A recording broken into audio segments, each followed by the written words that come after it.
Story 7. The Death of Heracles.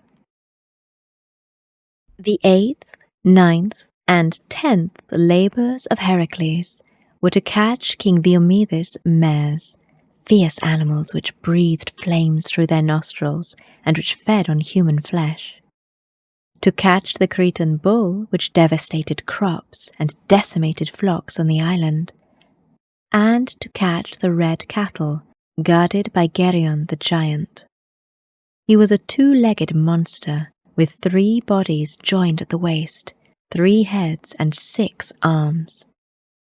Heracles succeeded in all 3 tasks and brought back the beasts to Everesthea. The king said, "Dear nephew, there lies an island far to the west where the Hesperides and an unsleeping 100-headed dragon keep watch over Zeus' sacred golden apples. Go and fetch me those apples." After a long journey, Heracles reached the island of the Hesperides. There he tricked Atlas, the father of the Hesperides, into stealing several golden apples for him, which he handed to his uncle. Everesthea finally set Heracles the last labour. He had to capture Cerberus, the snarling 3-headed dog that guarded the gates of hell. It did not seem right to Heracles to steal Cerberus from his master Hades, king of the darkness and brother of Zeus. He therefore went to Hades and humbly asked permission to take away the dog to Everesthea. Hades, who knew about the hero's punishment, replied, "Take Cerberus if you can, but you will have to face the dog without help or weapons." "Thank you, O king," replied Heracles. He found the great dog on its chain, and with bare hands he seized Cerberus by the throat. The 3 heads tried to attack him, and Cerberus lashed out with his powerful tail.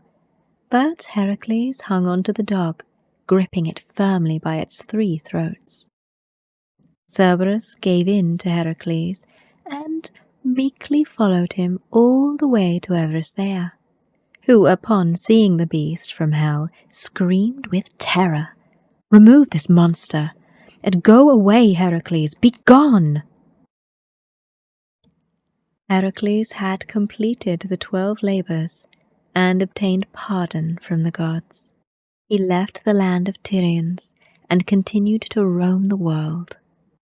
He lived 100 adventures, fighting monsters, beasts and giants, punishing the wicked and helping the weak. One day he arrived in the kingdom of Aetolia, where he fell madly in love with the king's daughter, the lovely Deianira. However, she was betrothed to Achelous, a giant sorcerer who could turn into a serpent, a bull, or a goat. "I fear no serpent, goat, or bull," exclaimed Heracles, and he went to Achelous to say he wished to marry Deianira. Achelous immediately turned into a bull and charged him. Heracles hurled a club at the animal and broke one of its horns.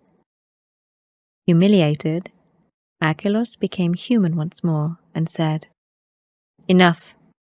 You have won. Take her."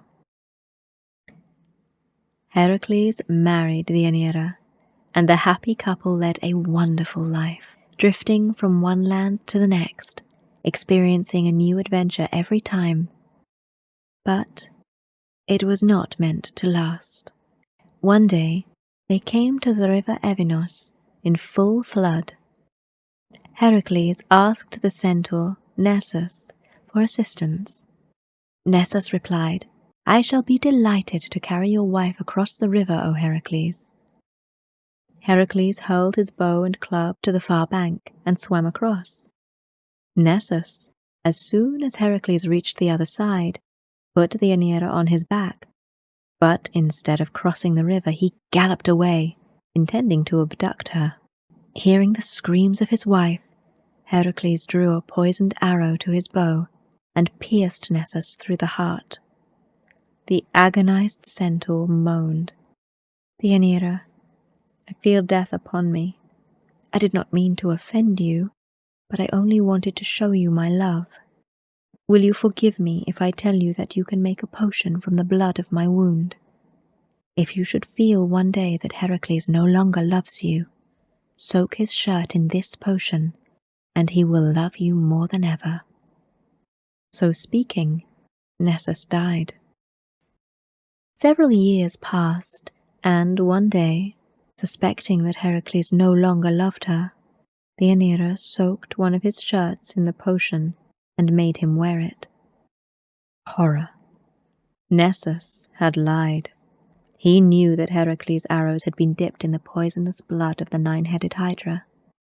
The potion was a poison which burned through Heracles' skin. Screaming in agony, Heracles tried to rip off the shirt, but in vain. It clung to his skin, tearing it apart. Unable to endure the pain, Heracles ordered trees to be cut down and a funeral pyre built. The pyre was lit, and Heracles threw himself on the flames. But Heracles did not die. As a reward for his tasks, Zeus took him to Olympus and made him immortal, like the gods. Story 9. Atalanta and the Golden Apples. Daughter of the king of Arcadia, the beautiful Atalanta did not enjoy domestic pastimes. She cared not for brushing her hair, nor for bathing in perfumed waters. Instead, she slipped away from the royal palace to the woods and changed from her richly woven dress into a short hunter's tunic. Armed with a bow and arrows, she went hunting. Nothing frightened her. She fought against fierce boars and great-horned stags. She hunted down hawks in full flight and was equal in speed to the deer and the hares. This lifestyle made her tough and perhaps cruel, and her father worried about it. One day he said to her, "Atalanta, I am getting old. A few more years, and I shall be gone. I should like you to marry one of the young princes who have asked for your hand." "No, father. I don't want to marry." "Dear child, every maiden has to marry." "I don't care what others do." The king insisted and insisted until, in the end, Atalanta gave in. She consented to marry whoever could beat her in a foot race. "But beware," she added menacingly. "All must know that life is at stake in this race." The news spread across the whole of Greece, and the noblest princes soon arrived in Arcadia to compete. They were all certain that they would win, for however swift Atalanta was, she was still but a maiden. The first contender stepped forward. Atalanta, more beautiful than ever, appeared holding a fine golden spear.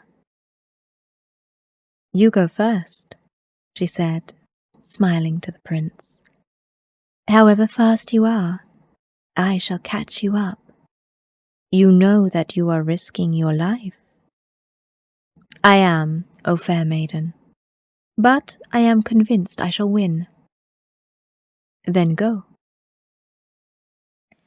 The prince started to run, and was halfway around the course when Atalanta set off. Swifter than a gazelle, it seemed her feet barely touched the ground. She drew nearer and nearer, came abreast of him, then overtook him. The crowd's murmur of astonishment turned into a cry of horror.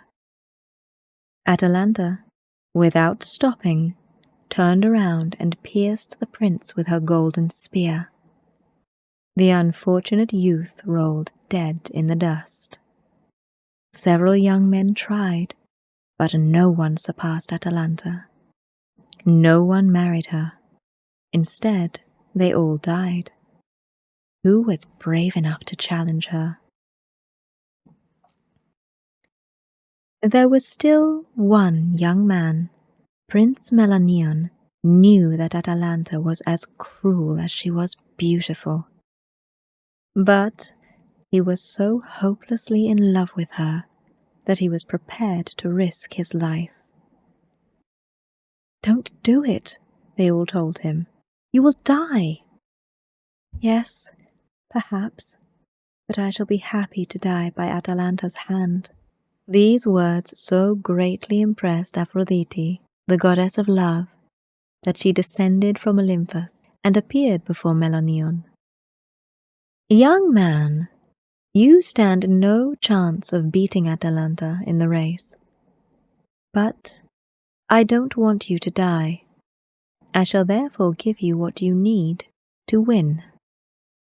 Aphrodite handed Melanion a few golden apples from the magic garden of the Hesperides. "When Atalanta draws near you, let one of these apples drop. Goodbye." And with that, Aphrodite disappeared.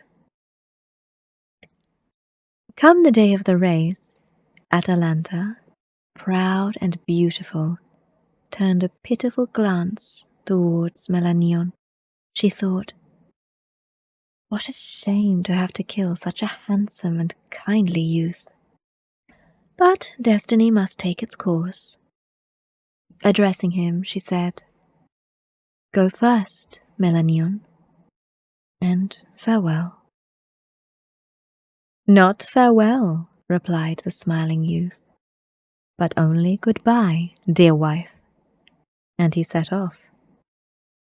Atalanta waited a while, and then started to run. She quickly gained ground, drew closer, and however hard Melanion tried, he could not run faster than her. Atalanta came abreast of Melanion. The crowd was breathless. The maiden was already aiming her golden spear. But Melanion suddenly dropped something smooth and shiny to the ground. What was it? The inquisitive Atalanta stopped and picked up what the prince had dropped. A golden apple. Amazed, she admired it, cleaned it, and put it in her belt. Melanion was now far ahead of her. Atalanta set off, and again was about to overtake and kill him, when another apple fell to the ground. Atalanta stopped a second time to pick it up, and so Melanion dropped golden apples again and again. When the young girl came to pick the last apple, she was too late. Melanion crossed the finishing line to the crowd's loud cheers. Atalanta realized she had been made a fool of, and, full of bitterness, sulked in a corner. But Melanion smiled with such love and spoke to her so gently that she could not help but smile and hold out her hand.